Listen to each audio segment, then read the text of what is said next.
In the top stories, new Immigration and Customs form to be launched today ahead of SKN borders reopening. Dominica Parliament passes legislation to decriminalize small amounts of marijuana and fears over plans to release Fukushima nuclear plant waste.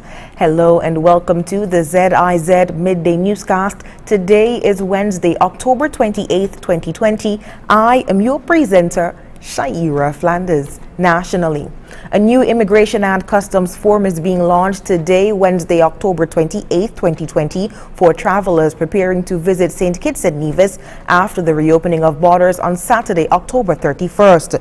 This was revealed by Chief Immigration Officer or CIO Mercelyn Hughes during Tuesday's edition of Leadership Matters on ZIZ. She used the opportunity to inform the public that all persons seeking entry must meet specific requirements. All travelers to St. Kitts and Nevis must complete a pre-arrival online immigration custom form at least 24 hours before arrival. The online form will also include personal health information, which includes evidence of a negative COVID-19 PCR test done within 72 hours or 3 days of travel. Hughes also highlighted the importance of having a valid email to allow a smooth process of form submission. Passengers must have a valid email, and once the form is completed and submitted, the passenger will receive an automatic reply in that email thanking you for successfully submitting your form. The information would be reviewed by agents from Immigration, Customs, Health, and the Ministry of National Security. Upon approval, passengers will be notified by email with further instructions on entry into St. Kitts and Nevis. She said in the case where a passenger is rejected, that individual will be notified and advised to contact the Ministry of National Security. Once approval is granted to enter St. Kitts and Nevis, a confirmation email will be sent. The CIO outlined the steps that follow the confirmation email once permission to enter the Twin Island Federation has been granted. The email must be saved to a mobile device or it must be printed. The information, which includes a receipt number and a QR code, which must be presented to Immigration and the Customs official. The new immigration form will be launched at a special National Emergency Operations Center or NEOC briefing at the Royal St. Kitts Hotel this afternoon. The online form will be available at www.knatravelform.kn. That's www.knatravelform.kn. In other news, the Social Security Board assisted 10 high school students and 11 fifth form graduates from schools across the Federation by issuing scholarships during their 37th annual Susanna Lee High School Scholarship Induction Ceremony on Tuesday. The Social Security Board scholarship program started in 1983 with the aim to contribute to the nation on the attainment of independence. To date, the program has awarded just over 200 students of the Federation with scholarships. During his remarks, Minister of Social Security Honorable Eugene Hamilton underscored the value of having financial aid such as scholarships.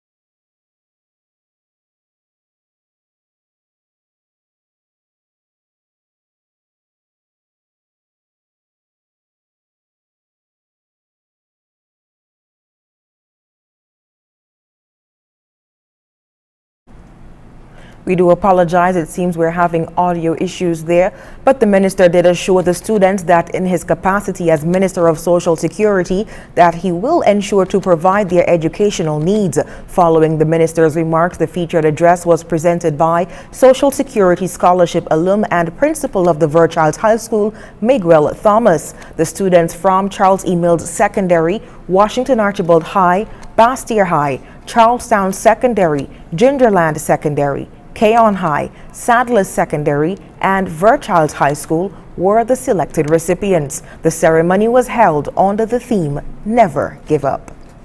And as we wrap up local news, students of St. Kitts and Nevis who are interested in pursuing certificates, diplomas, and associate degrees in disciplines related to climate change and resilience building are being offered a scholarship opportunity through the Canada CARICOM Skills Training for the Green Economy Scholarship Program. Global Affairs Canada has introduced the short-term exchange opportunity in Canada for students from the Caribbean Community or CARICOM member states. The Canada CARICOM Skills Training for the Green Economy Scholarship Program is facilitated through institutional collaborations and student exchange agreements between publicly funded Canadian colleagues and institutes and post-secondary institutions and colleges across the CARICOM offering technical or vocational education and training, or TVET.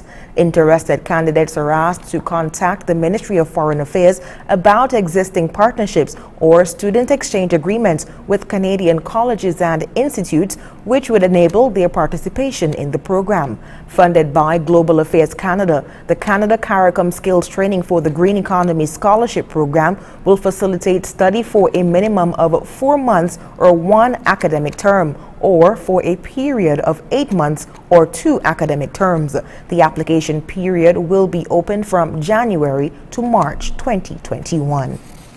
We now move on to news on the regional scene. The Parliament of Dominica has approved a bill for an act to decriminalize the possession of 28 grams or 1 ounce or less of cannabis, marijuana. The amendment of the Drugs Prevention or Misuse Act was passed in Parliament on Monday. The act applies to Dominicans 18 years and above. While introducing the bill in Parliament, Dominica's Minister of National Security and Home Affairs, Rayburn Blackmore, said, quote, "There is a different view today than yesterday for persons who actually possess small quantities of marijuana for personal religious use, and we are therefore, Mr. Speaker, taking a further approach towards decriminalizing small quantities of marijuana and to expunge the record of persons in respect of possession of 28 grams, end quote. According to Blackmore, there is a common misconception that cannabis should not be decriminalized entirely without some measure of restriction being imposed. He said, quote, "It shall not be lawful for a person to have more than 28 grams of cannabis in its possession. Therefore, any person who has 28 grams or less of cannabis in his possession is not guilty of an offense under Section 72, end quote. However, the minister stressed that the lifting of the restriction of being in possession of 28 grams of marijuana does not apply to persons under the age of 18. The state of emergency that gives government of Barbados power to implement any measures necessary in the interest of the country during the ongoing COVID-19 pandemic has been extended until March of next year. A resolution to extend the public health emergency until March 27, 2021 was passed in the House of Assembly on Tuesday. The initial state of emergency took effect in March this year and lasted for a period of 6 months. Attorney General Dale Marshall said that having decided 1 month ago on the need to embark on another 30-day state of emergency, government felt it best to extend it for a further 5 months to allow for the continuation of the COVID-19 directives to ensure Barbados remains a safe space. He said that while Barbadians have returned to work and business and entertainment venues have reopened, citizens needed to remember that, quote, "things are not all right, and it will take a long time before things are all right," end quote. The Attorney General cautioned that at the end of March 2021, Parliament might have to seek a further extension, as he noted that statistics worldwide pointed to spikes in cases of the highly contagious virus. We now move to news on the international scene. There is an international outcry over a possible plan by Japan that could see radioactive water released into the ocean. Engineers at the Fukushima nuclear plant continue to deactivate reactors damaged in the 2011 earthquake and tsunami. Al Jazeera's Rob McBride reports.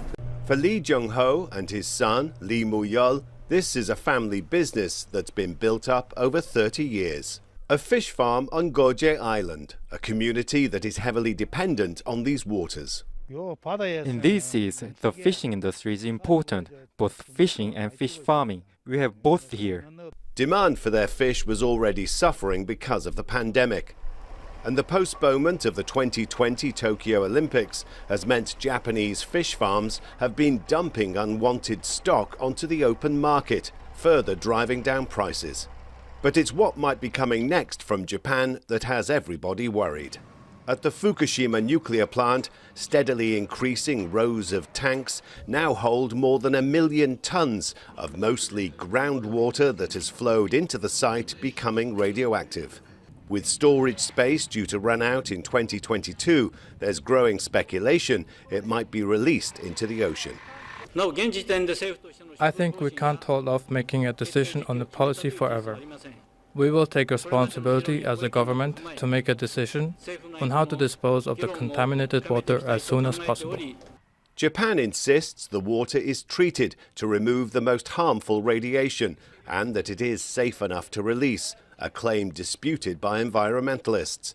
And it sparks strong opposition in Northeast Asia especially.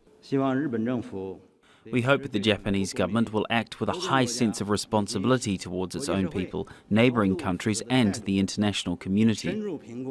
Most people in Fukushima are opposed to the plan, including local fishermen who fear their livelihoods could be devastated. And people here believe it's only a matter of time before the radioactive water finds its way to these shores.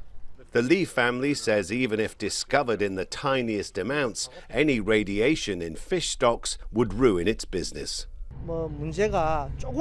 If there is even a slight problem, it would harm not only trust in Japan, but also confidence in our fish. So I think it's not just South Korea, but all countries that should be concerned. Nearly 10 years on from the devastating tsunami, the legacy of it might be about to deliver another unwelcome shock. Rob McBride, Al Jazeera, Goje Island, South Korea. Mexico's government has admitted that many more people have died from coronavirus than officially recognized. About 140,000 people have died from the disease, approximately 50,000 more than the official count. Al Jazeera's John Holman reports from Mexico City. Even by the standard of Mexico's problems with COVID-19, there's a deeply worrying situation developing in Chihuahua state on the border with the US.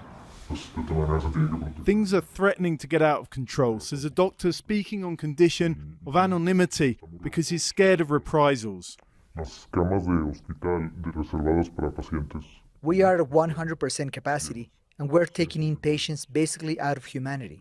They're just sitting in chairs because there's no beds, and instead of putting them on ventilators as they need, we just have to give them oxygen and hope we get lucky.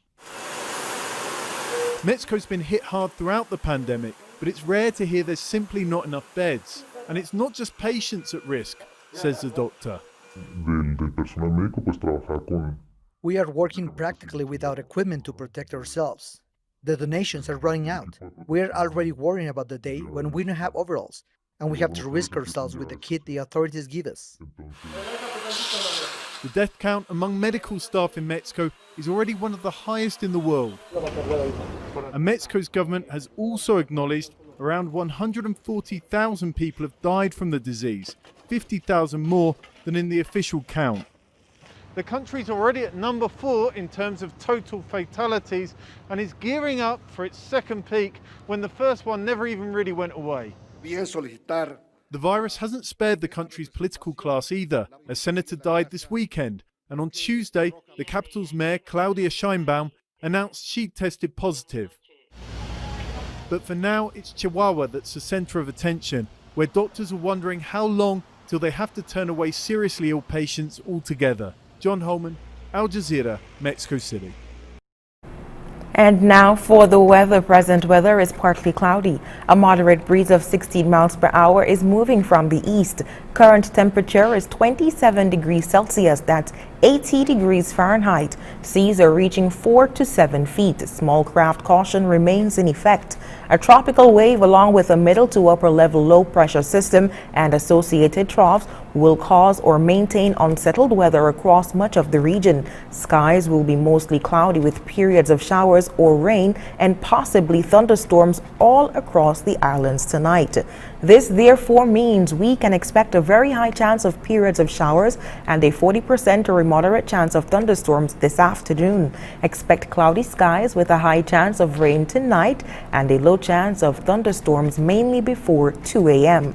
Sunset today will be at 5:41 p.m. and the sun is expected to rise tomorrow at 6:08 a.m. And that brings us to the end of the ZIZ Midday Newscast. Join us this evening for these stories and more in detail. Thank you so much for tuning in. I am your presenter, Shaira Flanders. Have a good one.